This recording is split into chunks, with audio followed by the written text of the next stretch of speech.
आज आपण धारणीतील शालेय विद्यार्थ्यांच्या भवितव्याशी संबंधित एक गंभीर मुद्द्यावर बोलणार आहोत।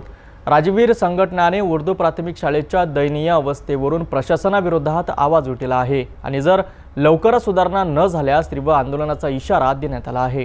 धारणी येथील उर्दू प्राथमिक शाळेची जीर्ण इमारत आणि अपुऱ्या सुविधांमुळे येथे शिकणाऱ्या शेकडो निष्पाप विद्यार्थ्यांचे शैक्षणिक भविष्य आणि आरोग्य धोक्यात आले आहे।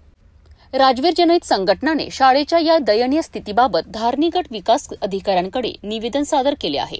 संघटनेचे संस्थापक अध्यक्ष रहमत खान उर्फ रमू पत्रकार यांच्या मार्गदर्शनाखाली तालुका शहर अध्यक्ष शौकत अल्लाह आणि सचिव गफ्फारभाई कुरेशी यांच्या नेतृत्वाखाली हे पाऊल उचलण्यात आले।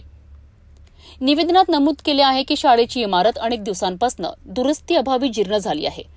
शौचालयांची ही अव्यवस्था अत्यंत खराब आहे आणि मुलांना स्वच्छ पिण्याचे पाणीही उपलब्ध नाही। स्वच्छतेच्या अभावामुळे यापूर्वीही अनेक मुले आजारी पडली आहेत, ज्यामुळे त्यांच्या आरोग्यावर गंभीर परिणाम झाले आहेत। राजवीर संघटनाने आपली चिंता व्यक्त करताना म्हटले आहे की जीर्ण इमारत कधीही कोसळू शकते, ज्यामुळे विद्यार्थ्यांच्या जीविताला धोका निर्माण होऊ शकतो। जर पावसामुळे कोणतीही दुर्घटना घडली आणि मुलांच्या जीविताचे नुकसान झाले तर त्याची जबाबदारी कोणाची असेल? संघटनाने इशारा दिला आहे की जर गट विकास अधिकारी आणि गट शिक्षण अधिकाऱ्यांनी वेळेत शाळेची इमारत, शौचालय आणि क्रीडांगणाच्या स्थितीत सुधारणा केली नाही तर राजवीर संघटना पालकांसोबत मिळून प्रशासनाविरोधात तीव्र आंदोलन करेल। यावेळी गफ्फार कुरेशी, सय्यद अनस, शेख नईम, शेख रशीद, अरशद भाई, शहजाद शेख, रुमानभाई, सोहेल कुरेशी, शहबाज कुरेशी यांच्यासह शेकडो कार्यकर्ते आणि पदाधिकारी उपस्थित होते।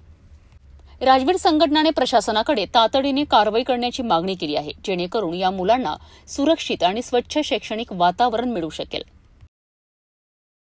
तर हे होते धारणीतील उर्दू प्राथमिक शाळेच्या दुर्दशेवर राजवीर संघटनेचा आवाज। प्रशासन या गंभीर मुद्द्यावर काय पावले उचलते हे पाहणे महत्त्वाचे ठरेल।